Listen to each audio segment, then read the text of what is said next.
Halo teman-teman, kita jumpa lagi dan sehat-sehat selalu bersama keluarga tercinta dimanapun teman-teman berada.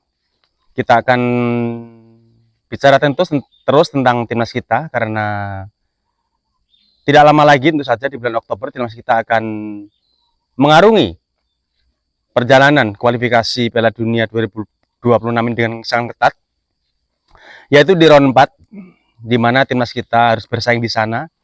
Walaupun kita belum tahu timnas mana yang akan kita hadapi, walaupun beberapa media sudah menyampaikan menurut aturan FIFA bahwa timnas kita nantinya di pot 3 bersama dengan Oman.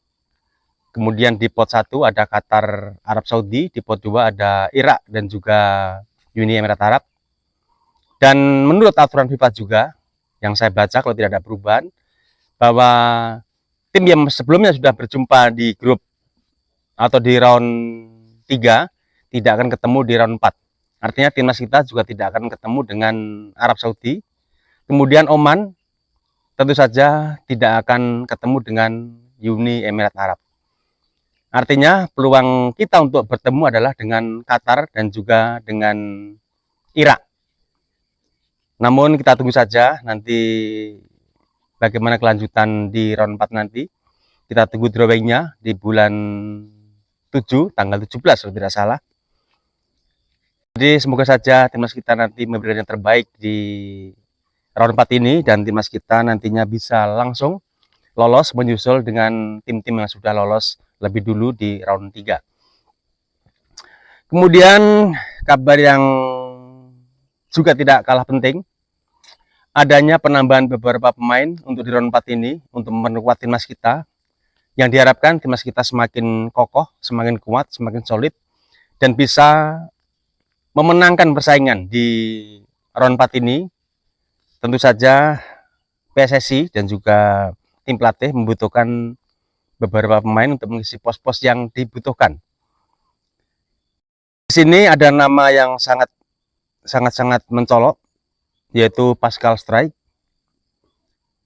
pemain dari Leeds United, Liga Inggris. Kemudian ada Jayden Otterwolds, itu di Fenerbahce, Turki. Kemudian Tristan Gonjar, Miliano Jonathan, dan juga Jairo Redewals, dan juga satu lagi yaitu Maro Cistra.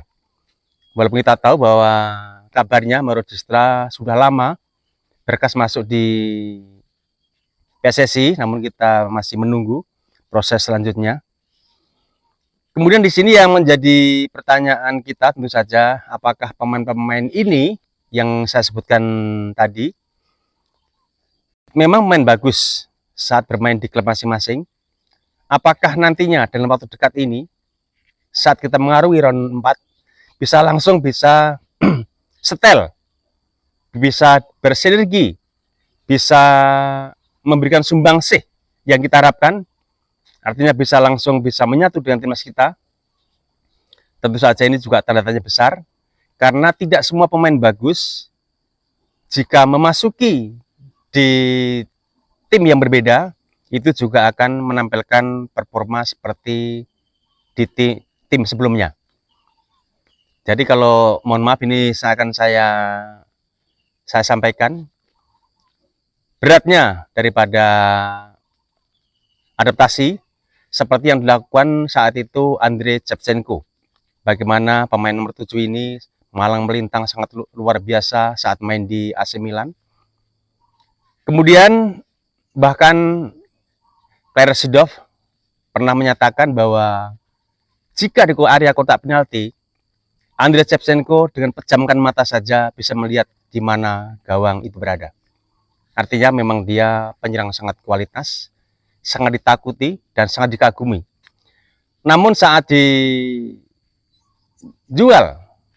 di klub Inggris yaitu Chelsea, saat bermain dengan Chelsea, Andrei Shevchenko sepertinya sulit untuk mendapatkan permain terbaiknya, untuk mendapatkan jati dirinya seorang striker tajam seperti yang saat dilakukan di AC Milan.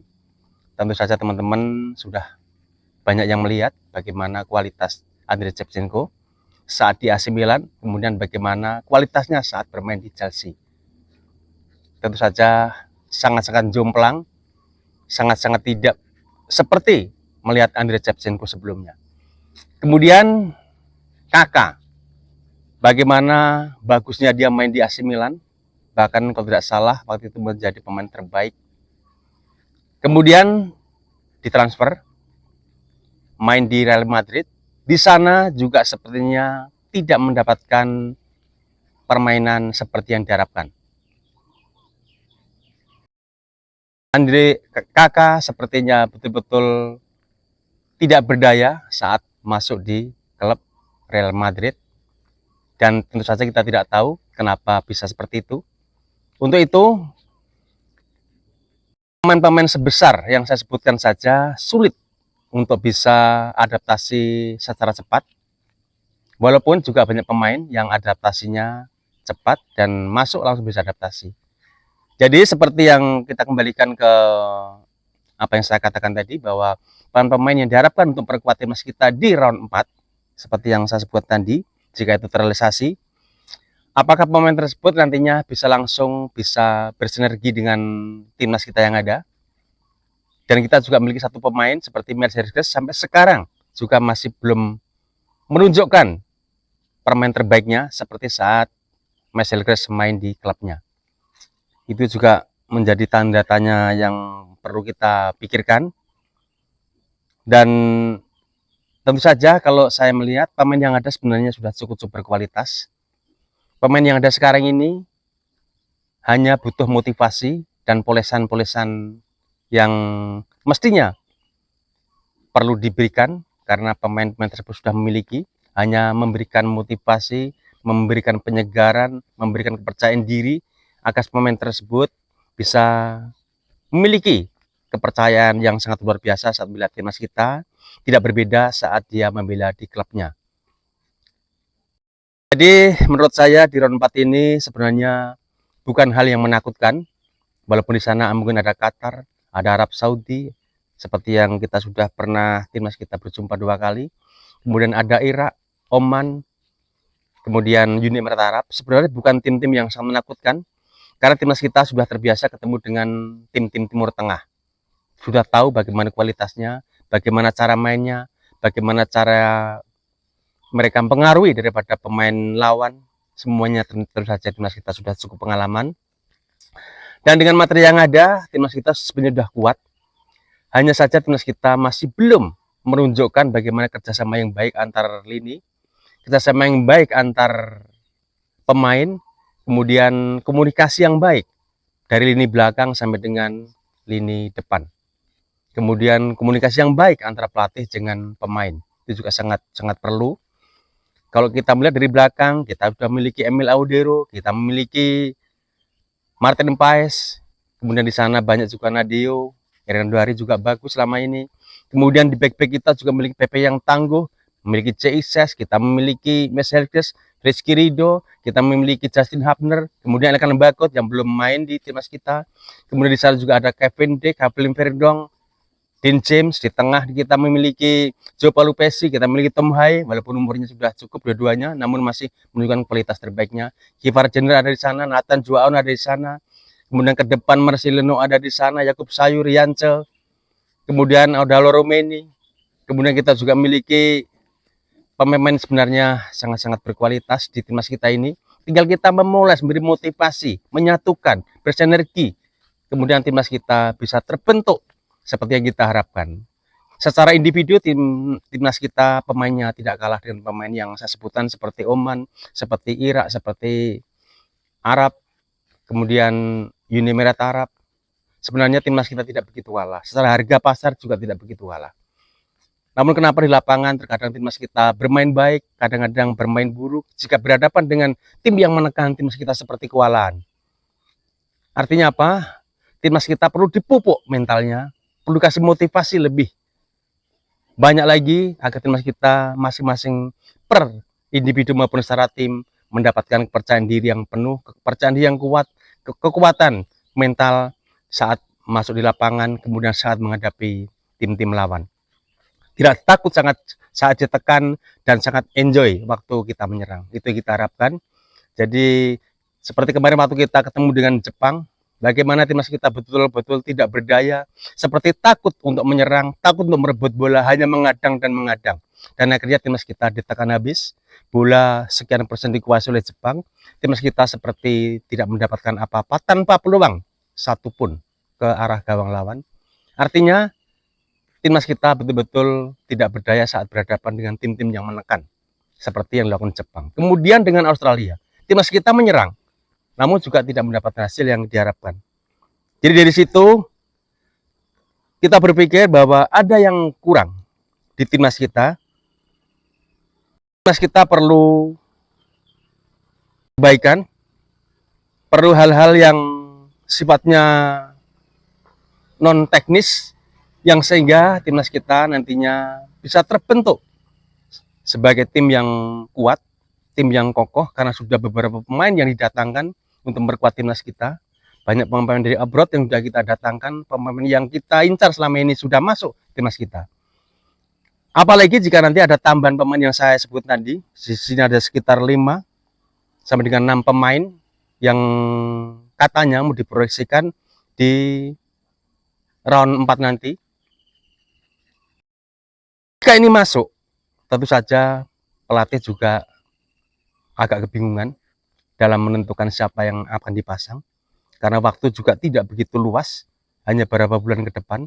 Sementara yang saat ini saja, yang selama ini Rapel Strike, yang notabene di era sebelumnya sebagai pilihan utama, namun Rapel Strike di era ini yang sekarang ini di bawah Patrick Kluivert juga kurang mendapatkan menit bermain di timnas. Mungkin pertimbangannya juga karena kurang adanya menit bermain di klubnya. Namun Rafael, kalau saya lihat seperti ini, sebenarnya Rafael memiliki ketajaman yang sangat bagus. Seandainya dia mendapat peluang, tapi setiap main toh kita melihat bagaimana Rafael selalu dikepung dan dikepung, namun di atas si bisa juga membuka ruang. Jadi saya mohon aja kepada tim pelatih kita agar lebih jeli lagi dalam memilih pemain, kemudian lebih menekankan ke motivasi. Secara fisik tentu di klubnya masing-masing mereka sudah banyak berlatih. Jadi kemudian untuk passing dan sebagainya tentu saja mereka sudah menguasai. Tinggal motivasi, kerjasama, antar lini, antar pemain, komunikasi yang baik antar pemain di lini belakang, tengah sampai ke depan. Ketajaman tentu saja masing-masing juga selalu mengasah, saya percaya itu. Jadi saya tidak menolak, atau kita tidak menolak adanya pemain-pemain yang akan datang. Tentu kita terima, kita welcome, karena mereka adalah pemain terbaik, dan mereka juga memiliki darah atau keturunan daripada timnas kita. Namun, apakah dengan dikejarnya pemain tersebut akan bisa memberikan dampak yang positif untuk timnas kita? Atau kita hanya akan coba-coba terus? Kita akan berubah-ubah formasi, berubah-ubah strategi, yang akhirnya justru akan membingungkan daripada pemain kita sendiri. Kita harapkan pemain yang saya sebut tadi juga bisa kita ambil, namun tidak mesti harus kita harapkan untuk langsung bisa memperkuat timnas kita, atau kita bertumbuh kepada mereka agar dengan datangnya mereka ke timnas kita sampai dengan beberapa bulan ke depan ini langsung bisa menjadikan permainan timnas kita lebih baik. Namun kalau saya lebih fokus, tetap kita godok pemain yang ada ini. Kalau memang ini sudah cukup untuk bisa ditampilkan nanti di round 4, tidak ada salahnya jika pemain yang ada ini kita maksimalkan. Kemudian pemain yang saya sebut nanti yang mau masuk ke timnas kita, itu juga kita pertimbangkan. Kita lihat bagaimana kualitasnya saat gabung dengan timnas kita. Mungkin di sana nanti akan ada uji coba, di sana kita akan melihat bagaimana permainan sebenarnya. Penyatuan kepada timnas kita itu yang sangat perlu adalah komunikasi dan penyatuan antar lini. Satu tim itu betul-betul menjelma sebuah gagasan, sebuah kemauan untuk bisa menciptakan peluang dan menciptakan gol. Itu harapan kita semua, dan kita bisa mendapatkan yang terbaik di round 4 ini, dan kita bisa lolos menyusul daripada timnas-timnas yang sudah lolos di round 3. Itu harapan kita. Terima kasih. Mohon maaf jika ada kalimat atau kata-kata atau penyebutan saya yang kurang berkenan, mohon diluruskan, dan selamat beraktivitas.